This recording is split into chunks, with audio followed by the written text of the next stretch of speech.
You were saying about games like this and Mortal Kombat and Titanfall. Um, I think that like the biggest difference in terms of like depictions of violence, like how it can go from being tasteful to distasteful, is a Hmm. lot to do with presentation. I Like, agree. consider somebody's head exploding in this game versus somebody's head exploding in Mortal Kombat. Yeah, I mean, like Mortal Kombat was always at the forefront of hyper violent video game, but that has Mm-hmm. come to mean different things over the years. Like, man, you go back and play like Mortal Kombat 2 on the NES or Mortal Kombat 3 on the SNES, like I did, and it is cartoony. Like for the Uh huh. time, it's definitely grody, but it's still like it's being laughed at in a way. Mm-hmm. And now you get to today, and I feel like the takeaway is that you can only do graphic depictions of violence up to a certain point before it starts to become distasteful. Yeah, I have because nowadays, like the standard for violence and horror, and this is something that gets big with horror movies too. It's like you compare horror now to horror in the 80s, and it's like just the standard of what people are desensitized to and used to seeing on screen has shifted it towards like, okay, if you're going to render this kind of violence, you have to really do it a certain way, or it's going to come across as you shouldn't have done this at all. It gets to a point where people will start asking questions about the mental health of the creator. Which are you aware of that situation with Mortal Kombat specifically? I am. I've been thinking about it ever since I read it. It's For those super of you messed up. for those of you that aren't aware, it came to light recently that during the development cycle of Mortal Kombat 10, the developers and the visual effects artists and the like, they would they would I guess you could say it was encouraged, quote unquote, to go through and look at graphic depictions of actual violence as, I guess, inspiration or reference material for the Reference various material, yeah. fatalities. Yes. And that would of course lead to a lot of people needing, say, therapy or having awful Facebook dreams. moderator syndrome. Yeah.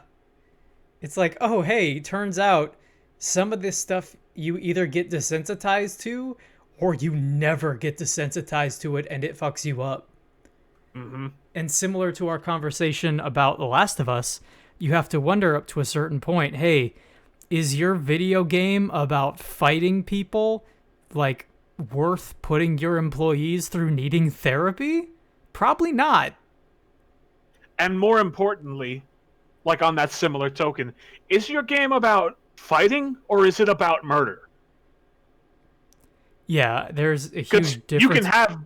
you can have both, but the emphasis kind of goes to different places. Yes. And I think that's what you get with something like, say, a fighting game like Street Fighter or the fighting game of Mortal Kombat. Mm-hmm. Mortal Kombat delves so much into, oh, that's viscera on screen. And Street Fighter is pretty much just dudes punching each other.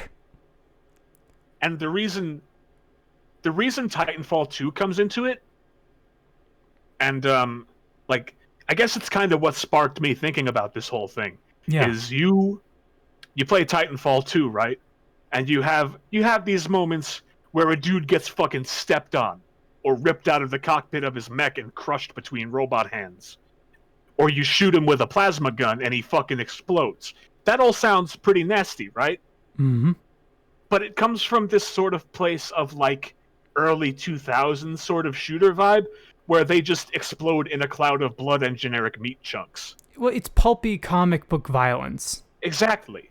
And it's like there's still blood and gore and viscera, but the presentation is far more lighthearted.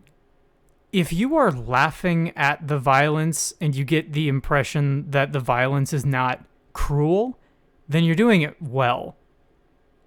If at any point you get to the sensation of Okay, again with Last of Us as part of this.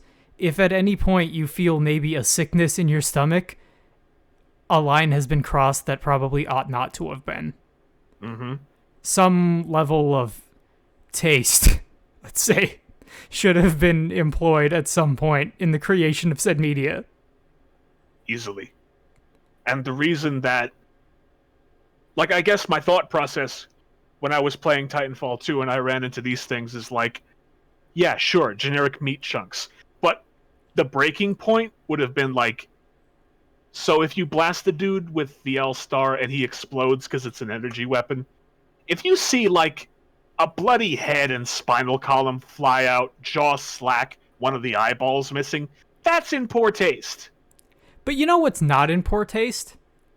When you see the, like, kind of the original thing with Mortal Kombat, which made it really funny, is you perform a fatality in that game, and you have a dude spill out like 6 full rib cages, and you're like, okay, Yeah. that's hilarious. Because that's just stupid. Because that's always kind of the point, is that it's stupid and funny, as opposed to like, we do violence because Mortal Kombat is about violence and murder, and it's like just kind of doing it without thinking about it because apparently that's what people want. Well, it's the expectation of the Of pedigree. Mortal Kombat. Exactly. Yeah. It's like, we're known for this, so we got to keep pushing this. But And we hey, got to keep pushing that envelope beyond the boundaries of taste and acumen and good sense.